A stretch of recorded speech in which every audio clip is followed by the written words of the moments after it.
जिस देश में एक गरीब आदमी को अपने बाप के इलाज के लिए कर्ज लेना पड़ता है, जहां माँ अपने बच्चे की स्कूल फीस भरने के लिए गहने बेच देती है, जहां अस्पताल में स्ट्रेचर नहीं होता, स्कूल की छतें टपकती हैं, उसी देश में एक नेता चुपचाप 700 करोड़ खर्च करके समंदर किनारे एक महल बनवाता है।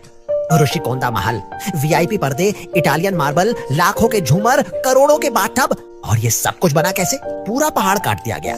तब पर्यावरण को नुकसान नहीं हुआ। हमारी 10 साल पुरानी गाड़ी चले तो कहा जाता है पर्यावरण खतरे में है।